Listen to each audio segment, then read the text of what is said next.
آج 27 تاریخ تھی معراج النبی صلی اللہ تعالی علیہ وآلہ وسلم جب ہمارے نبی صلی اللہ علیہ وآلہ وسلم معراج کو گئے. کہاں گئے؟ ادھر والے بول رہے ہیں معراج کو گئے. نیند تو نہیں آ رہی ہے کسی کو؟ نیند تو نہیں آ رہی ہے نا؟ بولو سبحان اللہ. سبحان اللہ. بہت شاندار حدیث پیش کرنے والا ہوں اور انشاءاللہ سنیں گے تو انشاءاللہ ایمان تازہ ہو جائے گا. ہمارے نبی کہاں گئے؟ زور سے بولو. معراج. اللہ تعالیٰ کی زیارت کرنے کے لیے لامقام ہے.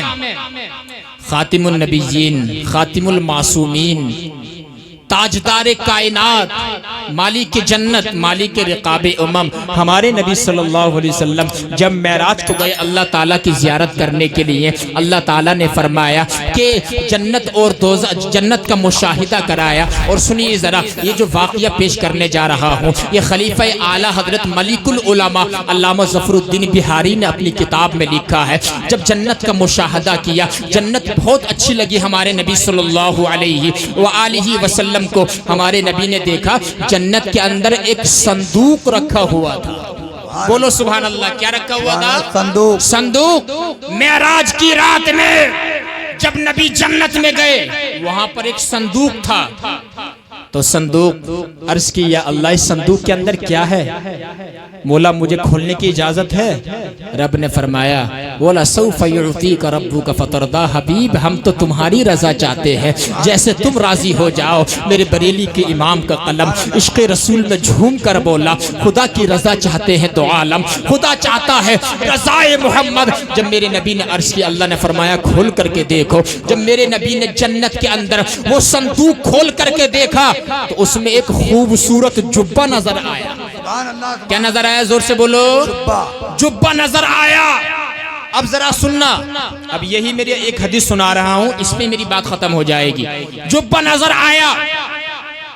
اب جبہ نا ہمارے نبی صلی اللہ علیہ وسلم نے جب پہن کر دیکھا نا تو اس جبے کے اندر نبی علیہ السلام کے حسن کی وجہ سے اور چار چاند لگ گئے. بولو یار سبحان اللہ. اندازہ لگائیے خوبصورت جبہ، جنتی جبہ. عرض کی مالک اگر تو اجازت دے دے تو اس جبے کو میں زمین پر لے کے جانا چاہتا ہوں. رب نے فرمایا حبیب جس میں تمہاری رضا ہو ہم تو چاہتے ہیں تم اس جبے کو لے جاؤ، ہماری طرف سے اجازت ہے. ہمارے تمہارے نبی صلی اللہ علیہ وآلہ وسلم جب جبے کو لانے لگے جنت سے، رب العالمین نے فرمایا، خالق کائنات نے فرمایا اے میرے حبیب جبہ تو لے کر کے جا رہے ہو لیکن یہ جبہ کا تم زمین پہ جا کر کے اسی کو عطا فرمانا جو میرے راز کو پہنچ جائے، جو میری مراد کو پہنچ جائے، جو میرے راز سے واقف ہو جائے اسی کو جبہ دینا. اب ذرا دیکھنا مولا کائنات رضی اللہ تعالی عنہ کا تذکرہ بھی کرنے جا رہا ہوں،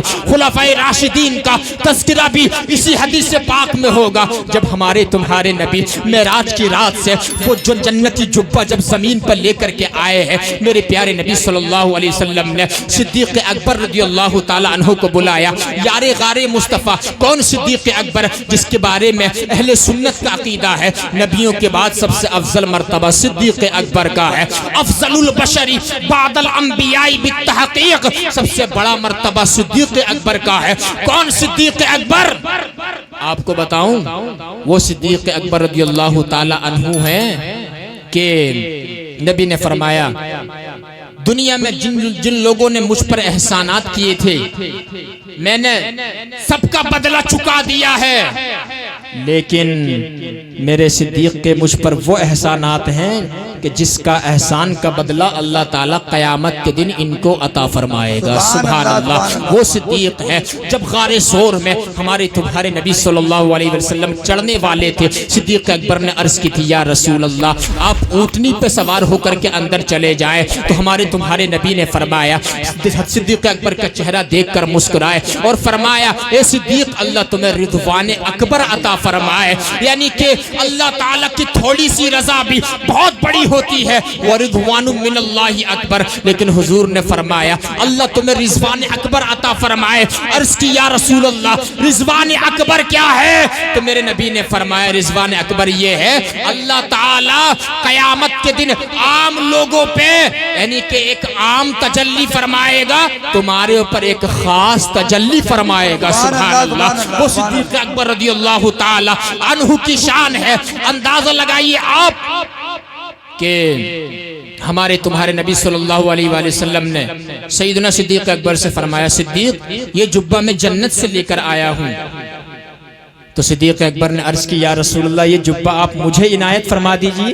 کیا کہا؟ یہ جبہ توجہ فرمائیے مجھے دے دیجئے. تو میرے آقا نے فرمایا، اے صدیق اس جبے کو پہننے کے بعد تم کیا کرو گے؟ صدیق اکبر نے کہا، یا رسول اللہ یہ جنتی جبہ پہننے کے بعد جو ہے دنیا میں صداقت کو عام کر دوں گا، دنیا میں سچائی کو پھیلا دوں گا. آقا نے فرمایا، میرے صدیق بہت بڑی بات تم نے کہی ہے، لیکن تم اللہ کی مراد کو نہیں پہنچے ہو، تم اللہ تعالیٰ کے رازوں کو نہیں پہنچے ہو، لیکن یہ جبہ میں تمہیں نہیں عطا فرماؤں گا. فاروق اعظم رضی اللہ تعالیٰ عنہ آئے. کون فاروق اعظم؟ وہ فاروق اعظم کہ جن کو دیکھنے کے بعد شیطان اپنا راستہ بدل دیا کرتا تھا.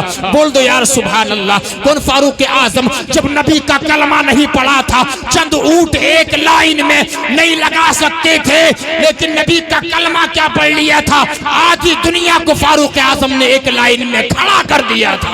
سبحان اللہ سبحان اللہ سبحان اللہ. لگائیے وہ فاروق اعظم ہے. کون فاروق اعظم ہے آپ کو بتا دوں؟ محبت سے بولو سبحان اللہ. فاروق اعظم کا دور ہے جب مدائن فتح ہوا. حضرت عبداللہ ابن عباس رضی اللہ عنہ فرماتے ہیں جب مدائن فتح ہوا وہاں سے کچھ مال غنیمت حاصل ہوا. مسجد نبوی کے اندر چٹائیاں بچھا دی گئی ہیں، چٹائیاں بچھا دی گئی، مال غنیمت کا ڈھیر لگ گیا. اللہ اکبر کبیرہ. مال غنیمت صحابہ کو ایک ایک کر کے بانٹا جا رہا ہے. نبی کے بڑے شہزادے، نبی کے بڑے نواسے امام حسن تشریف لائے. بولو یار سبحان اللہ. کون آئے؟ زور سے بولو. امام حسن. فاروق اعظم نے ان کو 1000 دینار عطا فرمائے. کتنے دینار؟ 1000 دینار. پھر چھوٹے نواسے حضور کے سید الشہداء امام علی مقام امام حسین تشریف لائے. حضور حضرت عمر فاروق اعظم نے ان کو بھی 1000 دینار عطا فرمائے. پھر فاروق اعظم کے بیٹے عبداللہ ابن عمر تشریف لائے. حضرت فاروق اعظم عمر ابن خطاب خلیفہ دوم نے ان کو 500 دینار عطا فرمائے. فاروق اعظم کے بیٹے نے عرض کی، ابا جان آپ نے حسن حسین کو 1000 دینار عطا فرمائے ہیں اور مجھے 500 دینار عطا فرمائے ہیں، جبکہ میں نے حضور کے ساتھ جنگیں لڑی ہیں، جبکہ میں نے حضور کے ساتھ جو ہے بہت جنگیں لڑی ہیں. حسن حسین اس وقت چھوٹے تھے. فاروق اعظم کا جواب سننا، ایمان میں تازگی پیدا کرنا. فاروق اعظم کی ذرا دیکھو، اہل بیت سے پیار دیکھو. نبی کے صحابی فاروق اعظم نے فرمایا، اے میرے بیٹے حسن حسین کے 1000 دینار پر اعتراض کرتا ہے، چل تجھے بھی 1000 دینار دے دوں گا. ان کے جیسا نانا تو مجھے لا کر کے دکھا دے. ان کے نانا محمد الرسول اللہ ہے. ان کے جیسی نانی لے آ. ان کی نانی خدیجۃ الکبریٰ ہے. ان کے جیسی خالہ لے آ. ان کے جیسی پھپھو لے آ. اللہ اکبر کبیرہ. ان کے باپ علی المرتضیٰ ہے. تجھے بھی 1000 دینار عطا فرما دوں گا. ان کا مقام بہت بڑا ہے، اس لیے میں نے ان کو 1000 دینار عطا فرما دیے. سبحان اللہ سبحان اللہ سبحان اللہ. 1000 دینار اپنے بیٹے کو 500 دینار دیے اور حسن حسین کو 1000 دینار دیے. سبحان اللہ. اب ذرا سنیے، یہ باتیں چل رہی تھیں، اتنے میں نا ایک شخص وہاں سے اٹھا فاروق اعظم کی مجلس سے. مولا کائنات مولا علی رضی اللہ تعالیٰ عنہ ان کے پاس آیا. آنے کے بعد عرض کی کہ فاروق اعظم نے اپنے بیٹے کو 500 دینار دیے اور تمہارے شہزادے حسن حسین کو 1000 دینار دیے. حضرت مولا کائنات مسکرائے اور مسکرانے کے بعد ارشاد فرمایا کہ میں نے نبی سے سنا ہے کہ عمر تو اہل جنت کا چراغ ہے. بولو یار سبحان اللہ. عمر تو سراج اہل الجنہ، عمر تو اہل جنت کا چراغ ہے. وہ شخص مولا کائنات کی بارگاہ سے اٹھا، فاروق اعظم کی مجلس میں آیا اور آنے کے بعد کہا کہ مولا کائنات نے ایسا ایسا فرمایا ہے، عمر تو اہل جنت کا چراغ ہے. اندازہ لگائیے، یعنی کہ آپ کو حدیث پاک کا ٹکڑا پیش کر رہا ہوں. جب حضرت عمر نے سنا اپنی جگہ سے اٹھے ہیں، مولا کائنات کی بارگاہ میں حاضر ہوئے اور کہا، اے علی المرتضیٰ، اے داماد پیغمبر، ذرا بتاؤ تم نے ایسا فرمایا ہے کہ عمر تو اہل جنت کے چراغ ہیں. مولا کائنات نے فرمایا، جی ہاں میں نے اپنے نبی سے سنا ہے. سبحان اللہ. عمر تو اہل جنت کے چراغ ہیں. تو حضرت عمر ابن خطاب رضی اللہ عنہ نے عرض کی اے علی جل مرتضی مولا کائنات یہ بات آپ مجھے لکھ کر کے دے دو. بولو یار سبحان اللہ. کیا فرمایا؟ عرض کی یہ بات مجھے لکھ کر کے دے دو. تو حضرت مولا علی رضی اللہ تعالی عنہ نے رقعہ منگایا اور اس کو لکھ کر کے دیا. اس بات کی ضمانت دیتے ہیں علی ابن طالب کہ میں نے اپنے نبی سے سنا, نبی نے حضرت جبریل سے سنا, حضرت جبریل نے اللہ تعالی سے سنا کہ عمر تو جنت والوں کے چراغ ہیں. سبحان اللہ. رقعہ دے دیا فاروق اعظم کو. فاروق اعظم نے اس کو سینے سے لگا لیا. لگانے کے بعد اپنے بیٹوں سے کہا اے میرے بیٹو جب میرا انتقال ہو جائے یہ رقعہ جو ہے, خط جو ہے, یعنی کہ قبر میں میرے ساتھ کفن میں رکھ دینا. اللہ اکبر. اس لیے کہ جب قیامت کے دن میں اٹھوں گا اللہ تبارک و تعالی کی بارگاہ میں پیش کر دوں گا اے یا رب العالمین تیرے حبیب کے داماد مولا علی نے مجھے جنتی کہا تھا, جنت کی ضمانت دی تھی, یہ رقعہ دکھا دوں گا تو قیامت کے دن بغیر حساب و کتاب جنت میں داخلہ مل جائے گا. سبحان اللہ سبحان اللہ سبحان اللہ.